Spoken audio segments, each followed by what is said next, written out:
हमारे देश में औरंगजेब के इतने प्रेमी भरे पड़े हैं जितनी कि शायद वहां भी नहीं है जहां से मुगल आक्रांता आए थे। लेकिन फिल्म छावा देखने के बाद अब्बू आजमी जैसे सपा नेताओं को बड़ा दर्द हो रहा है कि औरंगजेब को क्रूर शासक दिखाया गया, क्योंकि हमारी किताबों में वामपंथी इतिहासकारों ने भी मुगलों का खूब महिमा मंडन किया है। तो अब देश के युवाओं के सामने सच्चाई आ रही है तो इनके पेट में दर्द होने लगा है। आज हम औरंगजेब के काल बने मराठा वीरों की वो गाथा सुनाएंगे जिसे सुनने के बाद आपको अपने सनातनी होने पर गर्व होगा। ऐसे शुरू हुआ मुगलों का पतन।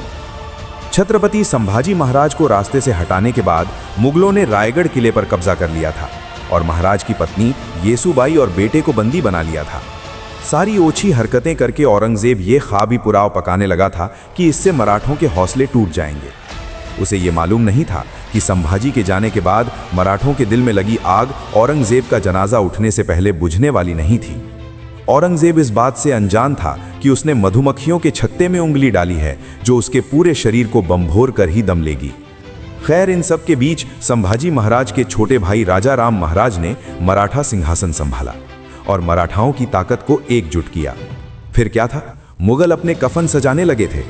सबसे पहले मराठा सरसेनापति संताजी घोरपड़े जी ने मुगलों का प्रमुख सेनापति मुकर्रब खान को जहन्नुम पहुंचाया था, जिसके बाद गोलियों की बौछार की तरह मराठा वीर ने औरंगजेब की सेना पर दक्षिण से लेकर कर्नाटक तक इतने भीषण हमले किए कि कुत्तों की तरह अपनी दुम कभी सीधा नहीं करने वाले मुगलिया सेना की हालत भीगी बिल्ली की तरह हो गई थी। धीरे धीरे डायनासोर की तरह उनकी संख्या कम होती चली गई और जल्द विलुप्त भी होने वाली थी। लेकिन बात सिर्फ युद्ध जीतने तक खत्म नहीं हुई। संभाजी के वीर मराठा औरंगजेब को ऐसी सजा देने चाहते थे जिसका पछतावा उसकी 7 पुश्तें याद करें। संताजी घोरपड़े और धनाजी जाधव मराठा के इन 2 सरदारों ने मुगलों के खिलाफ गुरिल्ला युद्ध नीति अपनाई। इस रणनीति से मराठों ने मुगलों के भोजन और हथियारों की सप्लाई रोक दी, जिससे उनकी विशाल सेना कमजोर पड़ गई और इसी तरह 27 सालों तक चली युद्ध में मुगलिया साम्राज्य की नींव हिल गई थी। मराठों ने मुगलों से रायगढ़ किला वापस छीन लिया।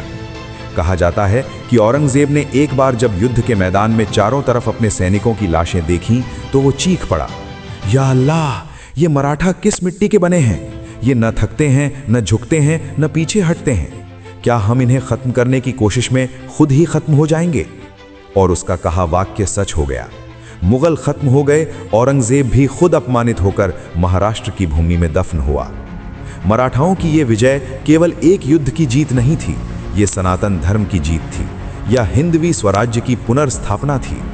लेकिन ये देश का दुर्भाग्य है कि इनके वंशज साइकिल के पंक्चर बना रहे हैं और कांग्रेस, सपा जैसी पार्टियां इन्हीं की बदौलत सत्ता में आने का औरंगजेबी ख्वाबी पुलाव पका रहे हैं।